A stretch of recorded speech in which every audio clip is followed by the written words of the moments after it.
Happy Monday. What they call it, Music Monday? I just wanted to say hello to everyone. We are coming on tonight with a wonderful R&B singer. Many of you have known her for many years. Her name is Dondria Nicole. I'm excited to speak with this amazing, talented woman and just talk about her journey, talk about her new single, all of that good stuff. You know, when I do these, I'm always trying to learn something new about the artist and in some way allow you guys to walk away with something that you can really be inspired by with each of these artists. And it usually works out that way. So I'm really excited to speak with her.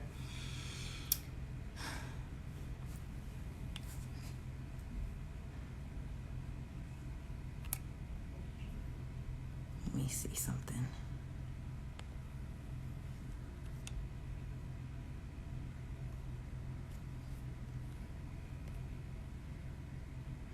Hi, Jay.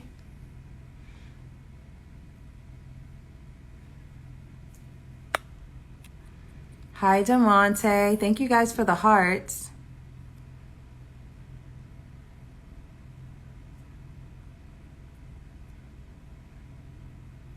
Feeling all over my body. The baby, you're the one for me. You're the one for me. So how are you guys doing on this beautiful Monday? Hi, Rachel. I should have put the title in there. I forgot. Oh, thank you so much. You love my videos on YouTube. Thank you. Thank you. Oh, you guys are giving me hearts. That's so nice. It's freezing? I hope you're saying it's freezing where you are. I hope my video's not freezing.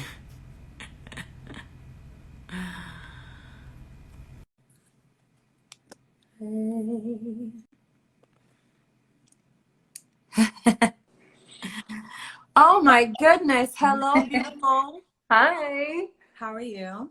I'm good. How are you? I'm fine, thank you. Thank you so much for meeting with me. You look amazing. Thank you. Thank you.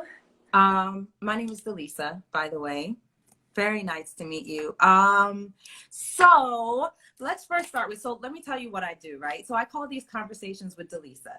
So I'm a voice coach and a singer, and what I do is I bring artists on, and it's kind of like a inside the actor studio for singers. So we kind of talk about the journey, the mindset, all of that kind of goes into who we are. Of course, we're going to talk about your music and your products and stuff like that, but I always try to have people walk away feeling inspired, like, wow, that was some kind of insight that I didn't have about this particular artist or the journey to get them where they are before this. So that's kind of what we try to do here. So I really wanted to thank you for meeting with me, and we'll just jump right into it.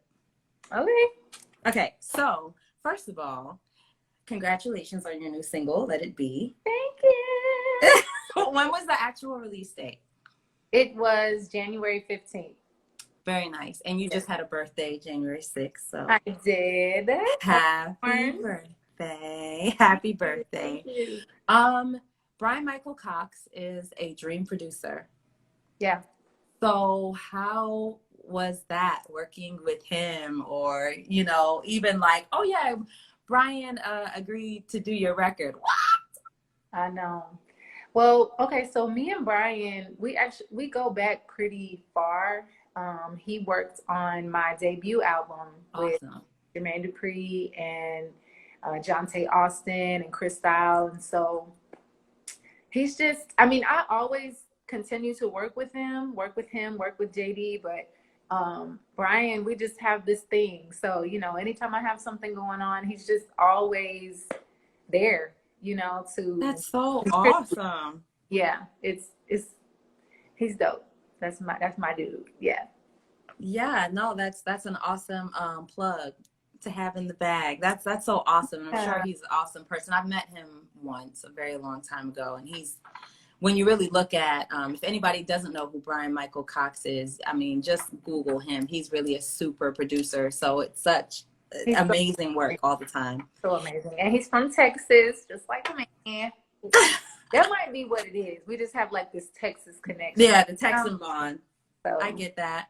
Yeah. So let's now go back. So a lot of people would consider you a YouTube OG.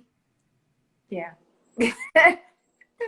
I consider myself a YouTube OG, a YouTube vet. It's so crazy. The funny thing is, I believe I got on YouTube the same time you did, but I was teaching, right? So I just like started going on there and just reading off of my vocal pedagogy notes. And so now, you know, the kids are like, I've been watching you since elementary school. Man. You know? Isn't that crazy to hear? It's insane. Like, I literally have people who are like, I watched you in middle school and I just graduated college, so now I finally have the money to pay you to teach me. I'm like, what? So crazy. But that means you have been impacting probably long before you even knew you were, you know? Oh, yeah.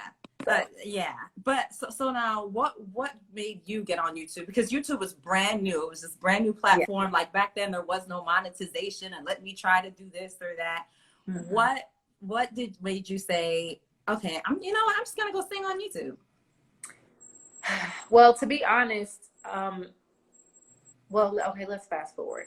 So now I got on YouTube because at that time, you know, there was no World Star or anything, and that's where you saw all the fights and just everything that was going on. You went to YouTube for. So that's what led me to YouTube. And once I got on, I know it's so ratchet, but whatever.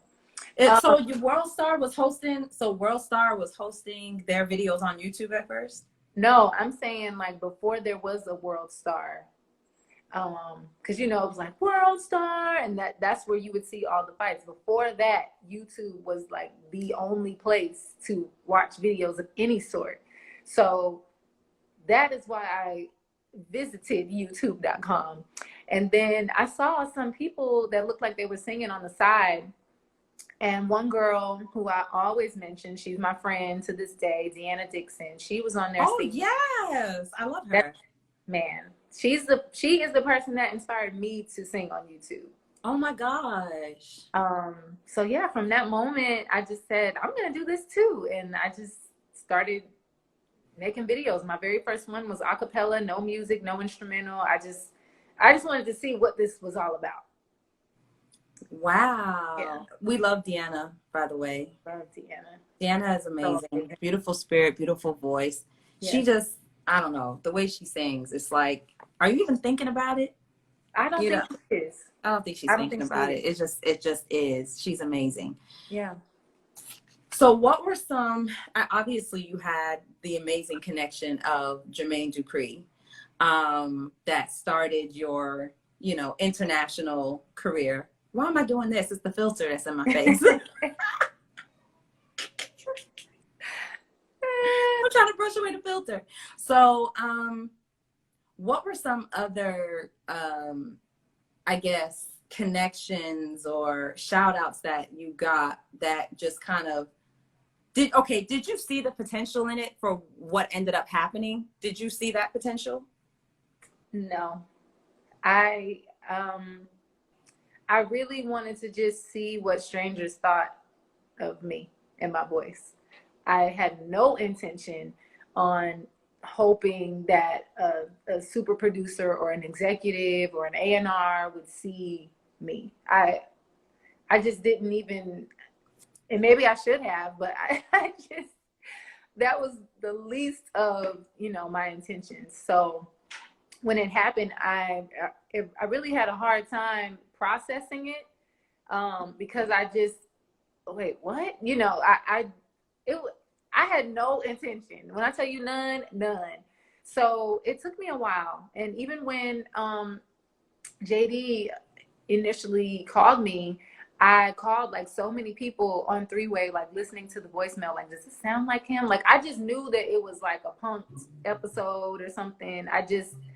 I don't know. I just didn't think that people would be that into me that it would be my career one day. It's kind of weird that it kind of, YouTube, I remember back then, YouTube just felt like videos on the internet somewhere. Like you didn't really realize that you were connecting with the real world. Right. Yeah, yeah. So when YouTube becomes the real world, it's like, wait, what? I remember I was putting out videos and people started asking me to teach them. And I was just like, no. Right. No, I was just talking, you know. Yeah. You know. Yeah. It took me 6 months to finally take my first client. Wow. Because I just rejected everybody. Like, no, that's not what I'm doing this for. I just wanted to give good information, you know. So that is awesome. I totally agree. It's funny how now YouTube is just part of people's business plan, and we were just putting it out there. I think, you know, you're amazing. Your voice is so beautiful. And I remember you back then. And then I remember hearing that you got a record deal, and I was like, whoa, like the possibilities, like that is amazing. So let me ask you this. Let's fast forward now. So you had so many things. You had promotional singles, you had mixtapes, you've had albums. So let me ask you this, because I don't even know. So I'm not even sure if a lot of people know. What is the difference between a mixtape and an album? So a mixtape, that's pretty much free music. Is it covers? No, it could be original music, but it's just music that you just want to put out there and let people listen to. They don't have to buy it. They don't have to pay for it. You might be getting them excited for your album that's coming out. It is a way to build your brand and, you know, build your name, build your musical catalog, but it's free music. So what was the best like gig you did? Like what was your most memorable that you were like, holy smokes, I'm like really in the industry now? Well, probably going on tour with Trey Songz and Monica. That was that 2010? It was 2010. Yeah. Mm-hmm. That was my first tour and really my only major tour still, you know what I mean? So like to share, well, first of all, to be a part of a network with Trey Songz and Monica, who have been doing this, you know, already for quite a while, like to even share the stage with them, that was one thing. And then two, we're selling out these venues and I'm coming in there, you know, I recognize that I'm a little small fish, you know what I mean? Mm-hmm. I understand that. But when I would get out on that stage and I would sing You're the One, these people knew my song. Right. And I was just like, it was surreal, but it also was like, wow, because we went all over the country. You know, some dates, some cities we did 2 nights in a row. Like, wow. Everywhere I went, people knew my song. They didn't know my face yet, but they knew my music. And so that, I think, was like the moment where I was like, okay, this is a thing. Like, I'm on this tour for a reason. It's not just because you definitely deserved to be there. And that's awesome. And I hope, you know, the world is kind of shut down right now, but I hope that you end up, you know, on some really big tours again and, you know, headlining your own tours. Yes. You're so incredibly talented and you make such great music. Okay, here's a question. What was the process for you to or was there a process transitioning from, let's say, bedroom singer? I just want to know if y'all think I can sing, to artist. Like right now, you look like an artist. Thank you. Yes. Honestly, I really feel like I became an artist, a true creative, like 2017, 2016. Because being signed and you know, experiencing all those amazing things, going on 106 in Park and doing all that, it was my, I felt like every time was my first time. You know, I'd never felt like I really stepped into who Dondria was. One, because I didn't know, you know, I was 19. And two, I've been saying this a lot lately in conversation. Like, I didn't take the time to feel these moments, you know, to be aware and be mindful and really take it all in. So a lot of it I don't remember because it was just happening so fast, and it so quickly became my reality. I didn't have a chance to revel in it. So between those two things, 2016, 2017 was the first time that I put a body of work together since my first album and wrote on it, and actually pulled from personal experiences or experiences from like friends and family. Like, that's when I really felt like I started creating. And then I still didn't even know who I was, but it took a while. It took a while. That's really good to know. So how do you feel the landscape has changed in the last 12 years as far as social media and singers and being found and all that? Oh gosh. 12. Oh my gosh, it's been more than 12, from 06 to, I can't count. Yeah. Well, 16. Yeah. Oh yeah. More like It's, what? 14, it's definitely more than 12. 15 Like years. 14, 15. Jesus. Jesus. That's so crazy. That's insane. So crazy. Yeah, I didn't want to be honest. It has changed quite a bit. I mean, just being like one of the first to do it and get discovered, when JD would take me into these labels offices, and they would be like, "You found it on the internet." No thanks. You So know, now like, that's the business plan. now that's the business plan, and they want you to have everything all together. They don't want to do artist development anymore. They just want you to be ready, which I feel is the culprit to why our mental health is just so all over the place, because we're getting thrown in. I thought that I was thrown into it, but I was at least still nurtured and taught a little bit. You know what I mean? Now there's none of that. There's no true mentors. You know, a lot of the people that have been doing this, in my opinion, I know they didn't help me. You know what I mean? So it's a good thing. You know, there's always a blessing to like the internet and social media, and how you can just so quickly reach the world and, you know, reach people. But I think because it happens so fast, especially the pressure to have 10,000 followers, 80,000 followers, 150,000 followers, and then maybe we'll look at you to see if you're a viable artist. That's pressure. Yeah, there's and even the fact that a lot of us don't really become who we are going to be until much later in life. But for many people at the age of 18 and 19, they're trying to create this person that, you know, it's a lot of pressure. Yeah. It's a lot of pressure.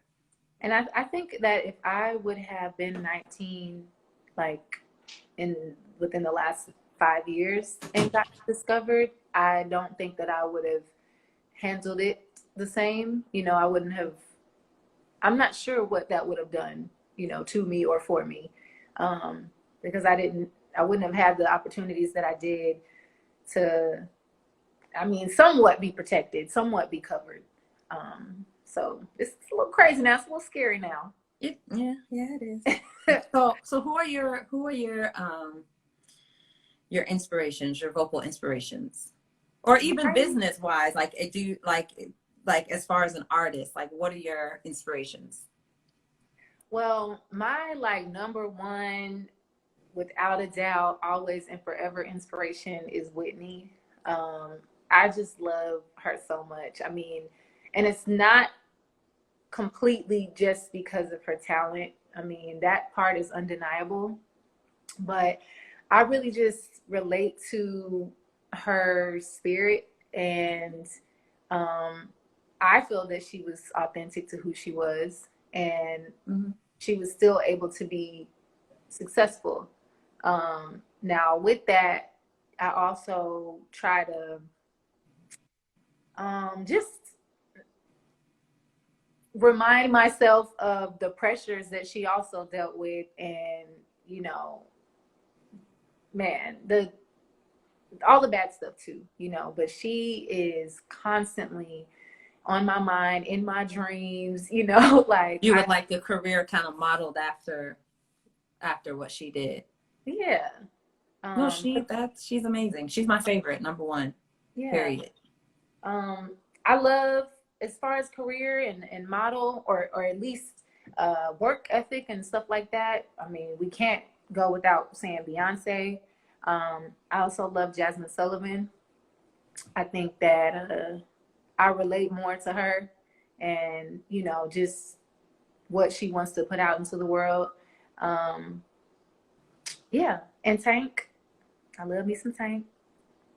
Yes, I do. Yes, ma'am. Dream collab. Dream collab. You've done a lot of duets. I do. You've done a lot of duets. I do. I just love, I actually love collaborating with men. Because I feel like, I love girl power. I love Black girl magic, you know what I mean? But I think that the old school duets with the man and the woman, like, it's sexy. And then, and then it talks about like love, and you can do the have a conversation. Two different voices, yeah. And so I do have a lot of duets with men. I would love to actually do something with J. Cole. I love Molly Music. I love John Bellion. And female wise, I'd love to do something with Jasmine. I'd love to do something with Tori Kelly. Yes. I like Ariana. Yeah, just a few. So there's a couple of questions here before I let you. Oh, there's 5. Hold on. Okay, so somebody asked, will we get any more duets? Yeah, I'm actually kind of thinking through and planning out my next duets right now. I try not to do them, like I started to just do them just because people were asking for them, and not because there was actual good music to duet with. So I kind of took a break from it, but I feel like we're in a good space right now with music to give you guys one. So it's coming. Yay. Okay. Somebody's shooting their shot. I would love to work with her. Okay. Iman Music. Okay, Iman Music. You can most definitely hit me up at booking@dondrianicole.com. Send me some stuff, and let's see. I'm there. Yeah. All right. Why is I Told the Storm such a bomb song? Because I love that song. You always kill songs that you love. Well, you should. You should. At the very least. I love singing that song in church. So every time I sing it, I think I go back there. Yeah. I Told the Storm. That one? Yes. How is collaborating with Broadway? It's always fun. It's always amazing. Broadway, I've known him since middle school. I've known him since I was in the 6th grade. So we just have this chemistry that is one, based off of time, that we've known each other and learned each other. And then 2, I'm sure it's a divine thing, that happens also. But yeah, that's my homie. We got some stuff coming too. We have an EP that's out. But I love working with him. That's my brother. Like, that's my brother. And we are literally the same person. Just Aw, I love that. Yeah. Listen, I can't get over it either. I really can't. The I lip liner, do. like you just did it. Yes. Thank you. I I can't. I don't even like doing makeup, honestly, but every now and then I'll be the face. I So really thank wanted to tonight. I'm sorry. you. It's So okay. what video did you love when doing the classic cipher? What video? I was hoping you understood that. What video did I love when doing the classic cipher? So maybe they're asking which classic cipher was my favorite, I because I've think. a couple. I want to say the very last one that I did. The very last one. Shout out to Mike Colombo. He does these ciphers, and lately he's been doing like a lot of hip hop ones, but he did an R&B one, and I killed it. But I'm gonna say the last one. Your last one should always be the best. So, yeah. I like it. I like it. Okay, so they asked again. All right, praise God. Let's see. What was your favorite YouTube song that you remade? That's do you still record for YouTube? I do, but not like that. Not just sitting and giving, telling y'all what I was eating and really going through the full song. I don't do that anymore, but I do post a lot still on YouTube. But my favorite YouTube song that I have remade and recorded, I always go back to Diary by Alicia Keys. I think the reason I love it is because, like, when I go back and watch those videos, I'm listening and hearing all the stuff that I would have done differently if I did it now. And the Diary by Alicia Keys, there's not much that I would change. It just feels like it was just in the right pocket, and I still watch it and I'm like, ooh, okay. She did that. Yeah, that's my favorite. So you're one of those singers that you enjoy listening to yourself sing. Like, when you killed it and you could. Oh, yeah. Now, I don't listen to my music really, like, because, the whole process, you're writing it, then you're recording it, and then you're listening You're to thinking it. about everything, all the decisions you made, all the things you chose to leave Absolutely. out that was actually Yeah. dope. Yeah. This is good. This is good. Okay. 3 key things an artist should look for in choosing a label to sign with. First of all, make sure you have a lawyer or I was gonna say an attorney, number one. If you sit there and read it, it's gonna look and sound like a bunch of mush, first of all. So you need to make sure that you have somebody in your corner that can clearly understand everything that is going on in that contract. Outside of that, I mean, you just want to make sure that they're not taking everything. Like, let's say you get a $1 million contract, and it sounds great. You get that advance and you buying houses and cars. Well, you should be buying houses, but